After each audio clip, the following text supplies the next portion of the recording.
Hi, everyone. This is Karen Atkins, and today we are going to be talking about geranium oil. Now, this is actually not one of my favorite oils, but I'll tell you why in a little bit because I got a little story around that. But it is a fabulous oil, and I actually do use it, even though it isn't one of my all-time favorites, but it's done some wonderful things for me, and I'm sure it will for you too. So let's talk about some of the things that you can do with your geranium oil.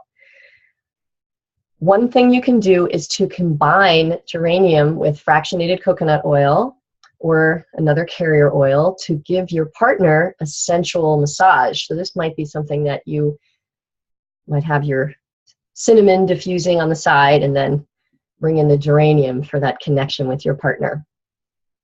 You can also apply it directly to your skin in an aromatherapy steam facial to beautify the skin. I know a lot of estheticians who love their geranium oil to use it in their sessions. You can also apply it to your skin after a shower for a smoothing effect, which is really nice. You can add a few drops to your shampoo or conditioner for a very healthy, vibrant glow. Here's something that you might not have known. You can apply it under your arms after a sweaty workout or a day in the sun. Now, I've actually had an experience with this. One time I left for a trip to Arizona during a major heat wave, and I was very grateful to have some geranium oil to apply after a day of traveling in the very, very hot sun. At one point, when I was in my car, I think it reached 122 outside. So that geranium was very welcome, and it really, really helped the whole situation. So I had to give a talk that night, and I didn't have time to go home and take a shower, or my friend's house take a shower. So it was great. You can try it in those experiences and tell me how you do. Another thing is you can place one drop in the palm of your hands, rub them together, and just cup them over your nose and mouth and breathe slowly. That has a nice calming and grounding effect. There's a lot of oils that we can use for that. As I mentioned, geranium isn't my favorite oil for doing that. There's other ones that I actually prefer. But it does have certain effects when you do that that will be really nice. We'll get to that. There's a lot of people like it for a potpourri, so you can add it to your do-it-yourself potpourri. It's really nice. And it does naturally repel insects as well.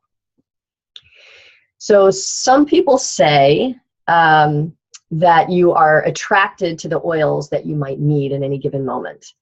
And they also say that you may be repelled by an oil that you need as well.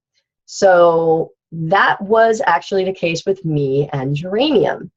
So you may have heard me mention that I used to strongly dislike the smell of geranium. And I really did. I mean, I really didn't like it. It would almost make me gag. And then one day, I was hanging out with a friend of mine, and we were talking about the emotional benefits of essential oils. And he brought up geranium, and he asked, "What does geranium support emotionally?" So we were kind of researching. I actually didn't know, so I looked it up and discovered that it's actually known as the oil of love and trust. So kind of investigating more, I saw that it can help to restore confidence and trust in the goodness of others and in the world, and also help to reestablish a strong bond with one's mother and father. Interesting. And in general, just to foster receptivity, and that's a key word, to human love and connection, and really open our heart. So after I read this, I was like, oh gosh, I guess I need this oil. And so I decided to experiment with using a little bit of geranium every day before bed. Now, because I didn't like the smell, I actually had to start by putting it on my feet. You could put it over your heart. That's what a lot of people do, is they put geranium right on their chest. You could use a carrier oil if you want to do that. And I just put it on every night before I went to sleep. And eventually I was able to enjoy the smell enough to put it over my heart. And what happened to me is very interesting. Not only do I no longer despise the smell, and I actually like it in many instances, but I also have had some quite profound openings in pretty much all of my relationships, especially with my parents. And it has helped me see the places where I had been suppressing emotion or I wasn't trusting. And I could really feel it encouraging me to open more and more, which I really have. It's been quite an incredible experience. And like I said, now I actually, still not my favorite oil, but I actually enjoy it, and I use it for many different things that I couldn't use it for before because I didn't like the smell, and I can feel it working on me.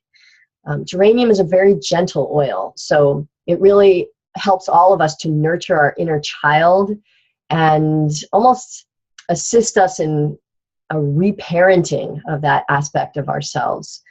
And even for those of us who've had supportive experiences in childhood, geranium, it just helps us to soften and lead us in the direction of the warmth and the nurture of the heart. I mean, who doesn't need more of that, right? So I do want to encourage you, if you haven't really explored some of the amazingness of geranium oil, to check that oil out, because I can just say, as I said from my experience, it's been quite profound. And in general, with oils that we aren't, that don't really appeal to us that much, I find that there aren't that many of those. Ylang ylang is actually another one which has a lot of similarities to geranium. And so I encourage you to explore what it is about the oil that you don't, that isn't appealing to you, and see what happens if you come into a little bit more contact with it, because I think you'll probably find, as I have, that there's many gifts that await you from that exploration. So have fun with it, enjoy, and I wish you much heart opening and love and connection. Have a great day.